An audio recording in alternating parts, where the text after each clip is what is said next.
Assalamualaikum dan salam Malaysia Madani. Anda bersama saya Dilela Kadir dalam Berita Pagi. Majikan di negara ini termasuk syarikat berkaitan kerajaan, GLC dan swasta perlu meningkatkan usaha menjaga kebajikan pekerja selari dengan keuntungan yang diperolehi. Perdana Menteri Datuk Seri Anwar Ibrahim berkata, kerajaan sentiasa menyokong dan komited dengan sebarang usaha dalam memastikan bukan sahaja ekonomi negara membangun tetapi juga kebajikan rakyat terbela. Bagaimana kedudukan mereka, bagaimana pelajaran dan pendidikan staf mereka, pekerja-pekerja mereka, bagaimana perumahan mereka, itu semua harus diberikan pertimbangan. Ini yang akan menjadikan Malaysia ini berbeza dari yang lain. Pacu pertumbuhan ekonomi, tetapi tidak tinggal soal ihsan, soal kemanusiaan. Jadi perumahan mereka, kemudahan kehidupan mereka, keselesaan semua harus diberikan perhatian. Dalam perkembangan lain, Datuk Seri Anwar menyifatkan potensi Malaysia dalam sektor logistik dan pelabuhan sangat baik. Ini dapat dilihat menerusi prestasi Pelabuhan Tanjung Pelepas PTP yang menunjukkan prestasi sangat baik menjadi antara 15 pelabuhan terbaik dunia. PTP juga menduduki tempat ke-6 pelabuhan paling cekap di dunia berdasarkan laporan Global Container Port Performance Index (CPPI) yang dikeluarkan Bank Dunia tahun lalu. Kejayaan itu hasil pengurusan cekap dan komitmen serta disiplin tinggi warga PTP. Sekarang ni memang dia di tingkat 15 ke atas, selain daripada Kelang yang selama 11 begitu, di mananya potensi Malaysia itu sangat baik.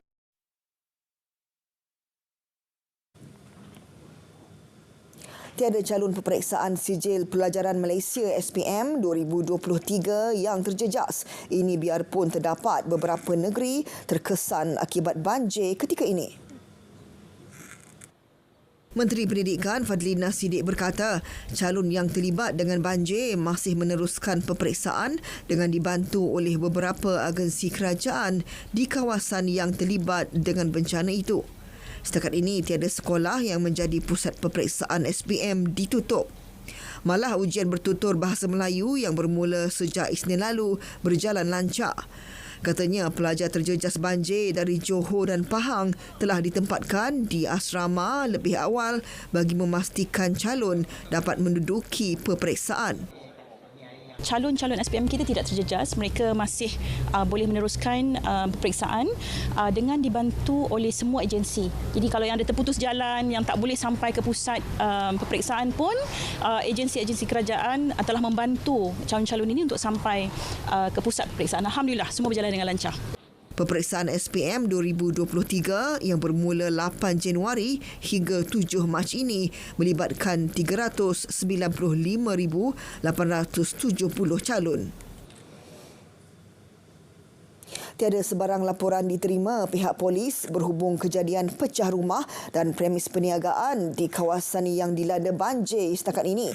Perkara tersebut dinyatakan Menteri Dalam Negeri Datuk Seri Saifuddin Nasution Ismail. Beliau bagaimanapun meminta penduduk terutamanya di Kota Tinggi supaya bersiap sedia untuk berpindah sekiranya banjir. Ini susulan ramalan Jabatan Meteorologi Met Malaysia bahawa daerah itu akan dilanda hujan lebat hujung minggu ini. Tegasnya arahan untuk berpindah dikeluarkan pihak berkuasa bagi mengelakkan sebarang risiko keselamatan dan kejadian tidak diingini berlaku. Rakyat seharusnya lebih responsif dan mengambil tahu dalam musim-musim seperti ini sumber yang paling otoritatif dalam membuat ramalan tentang keadaan cuaca ni Jabatan Meteorologi. Jadi unjuran itulah yang diguna pakai oleh pihak otoriti yang menguruskan pusat. Sementara itu, jumlah penduduk yang terjejas banjir di Johor berkurangan kepada 5,020 orang pagi ini. Mereka kini berlindung di 36 buah pusat pemindahan sementara PPS. Jawatankuasa Pengurusan Bencana Negeri JPBN memaklumkan kuota tinggi kekal penduduk paling ramai dipindahkan dengan 4,135 orang daripada 1,148 keluarga di 24 PPS. Diikuti Johor Bahru 336 orang daripada 89 keluarga di 3 PPS. Keluang kekal 350 penduduk daripada 102 keluarga di 3 PPS. Segamat 95 orang, Batu Pahat 87 dan Pontian 17 orang. Jalan Mawai di Kota Tinggi, Jalan Tanah Abang di Mersing dan lingkaran Kahang, Keluang masih ditutup untuk semua kenderaan. Di Pahang, 780 orang daripada 231 keluarga masih ditempatkan di 9 PPS di Rompin, Maran dan Pekan.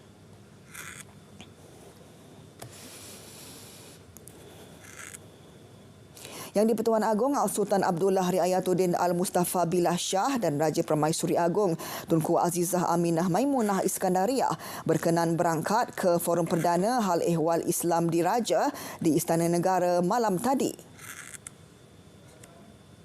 Forum bertajuk Institusi Diraja Penyatuan Ummah itu bertujuan meningkatkan dan menyuburkan kefahaman masyarakat bahawa institusi diraja simbol penyatuan ummah dalam kalangan komuniti yang berbeza dan pelbagai.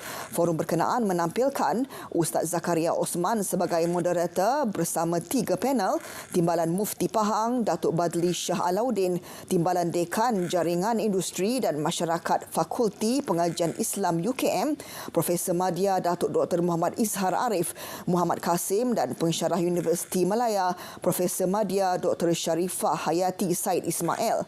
Antara intipati forum itu termasuk peranan penting yang dimainkan Raja-Raja Melayu dalam menjadi tunggak kekuatan agama Islam serta menyatukan masyarakat di Malaysia. Lebih 400 orang hadir di Istana Negara bagi menonton forum yang turut disiarkan secara langsung di TV1. Pelaksanaan laluan kontra dari Malaysia ke Singapura di Kompleks Kastam, Imigresen dan Kuarantin CIQ Kompleks Sultan Abu Bakar di Iskandar Puteri akan bermula seawal minggu depan. Menteri Pengangkutan Anthony Loke Siew Fook berkata pelaksanaan itu akan menambah jumlah kaunter terlibat daripada 24 kepada 36. Sekaligus membantu penyuraian trafik di laluan darat antara kedua-dua negara melalui link kedua. Katanya perkhidmatan sistem kawalan permit kemasukan kenderaan asing VEP dan caj jalan RC di laluan kontra berkenaan juga akan dilaksanakan secara mobil untuk jangka masa pendek. Ini sebelum perkhidmatan kekal mula beroperasi selewat-lewatnya akhir suku keempat tahun ini. Belum kita dapat mengubah apa-apa sistem untuk membenarkan sistem laluan kontrak ini secara berkekalan. Untuk jangka masa pendek, kita akan deploy satu kenderaan yang ada dilengkapi dengan kamera-kamera untuk diletakkan di laluan keluar selepas mereka clear immigration. Jadi dengan ini maka data setiap kenderaan yang keluar itu dapat kita capture. Ini sangat penting sebab masa mereka masuk kita dah capture dia punya data. Jadi keluar pun mesti ada data mereka yang dapat diambil ataupun diperolehi oleh pihak GPJ.